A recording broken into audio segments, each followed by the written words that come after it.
Bonjour et bienvenue dans le JT de Suresnes. Les événements tragiques qui ont endeuillé la France vendredi 13 novembre ont aussi touché Suresnes. Cécile Miss, 32 ans, chargée de production au théâtre Jean Vilar, a été abattue au Bataclan avec son compagnon, le guitariste chilien Luis Felipe Zosche. Lundi 16 à midi, les Suresnois se sont rassemblés avec le maire et les élus pour observer une minute de silence en présence de l'imam Abdullah Gakou. Tous sont tenus à rendre hommage aux victimes et à réaffirmer leur attachement aux valeurs de notre République.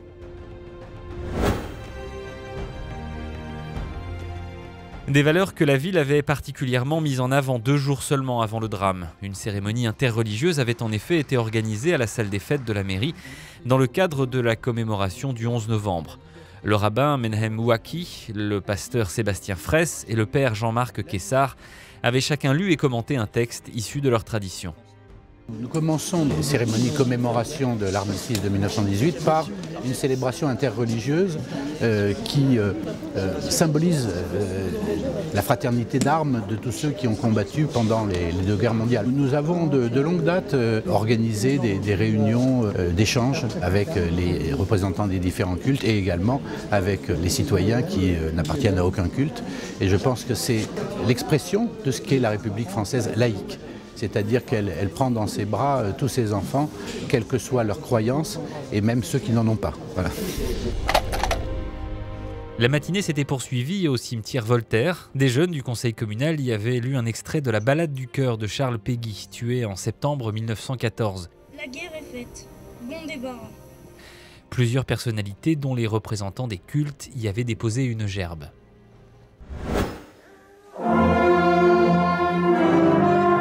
Jeudi 12 novembre, au gymnase du collège Henri Sellier, la musique était à l'honneur.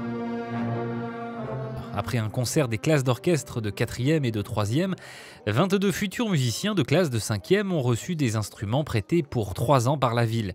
Un partenariat mis en place en 2011 par la mairie, le conservatoire et l'éducation nationale.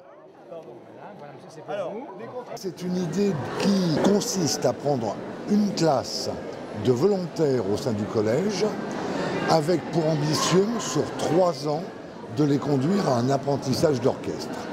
Et les élèves voient une ambiance tout à fait particulière et voient leurs résultats scolaires, purement scolaires, croître.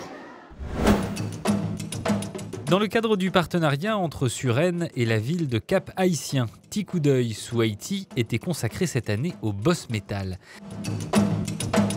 Du 17 au 29 novembre, les Suresnois ont pu apprécier ces œuvres très particulières, créées par des artistes locaux à partir de vieux bidons d'essence métalliques, un véritable art du recyclage. Alors que l'environnement est au cœur de l'actualité, l'exposition était aussi l'occasion de rappeler aux visiteurs les actions entreprises par la municipalité pour aider la ville du Cap-Haïtien à mieux gérer ses déchets. Nous renforçons les capacités de la mairie du Cap-Haïtien de façon à conduire des projets, notamment celui d'un projet de centre d'enfouissement des déchets qui n'existe pas en Haïti, qui sera le premier des Caraïbes, et une intercommunalité qui a été créée à l'initiative des élus du Cap-Haïtien, ce qui démontre que notre appui institutionnel est assez efficace. Novembre, c'était aussi le mois du handicap. De nombreuses animations ont été mises en place tout au long du mois pour sensibiliser les Suresnois à cette situation. Ainsi, une démonstration de foot fauteuil a eu lieu mardi 24 au gymnase du Belvédère, devant un public dont l'enthousiasme était digne des plus grands stades. C'était excellent, c'était merveilleux, voilà. On a appris des choses et on a appris que avec le fauteuil, on peut jouer n'importe quel sport.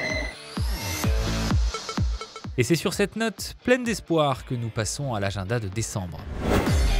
Les 6 et 13 décembre, n'oubliez pas d'aller voter pour les élections régionales. Pour les électeurs qui auraient des difficultés à se déplacer, un service de transport gratuit est mis à disposition par la mairie. Plus que jamais, la laïcité est au cœur de nos préoccupations. Du 7 au 9 décembre, de nombreuses actions vont se succéder dans les établissements scolaires pour expliquer et sensibiliser les jeunes à cette valeur essentielle de la République. Une conférence-débat animée par Barbara Lefebvre, enseignante en histoire-géographie, aura lieu le 8 décembre à 20 h à la médiathèque. Et puis Suresnes Cité Danse s'approche, c'est le moment d'assister gratuitement aux répétitions de certains des spectacles qui seront à l'affiche à partir du 15 janvier au théâtre Jean Vilar. Ce sera le cas de Street Dance Club qui ouvrira le festival. Vous pourrez voir les artistes en plein processus de création de cabaret jazz le 17 décembre à 12h30 ou à 19h30. Pour vous inscrire, rendez-vous sur le site du théâtre ou par téléphone au 01 41 18 85 85. Le 17 décembre encore, on parlera architecture au MUS. À 19h aura lieu une conférence sur Félix Dumail, un proche d'Henri Sellier qui participa à la réalisation de la Cité-Jardin au début du XXe siècle. On termine avec une très belle exposition de Noël à la médiathèque, où vous pourrez tout au long du mois de décembre admirer le travail du photographe Antoine Didier-Jean.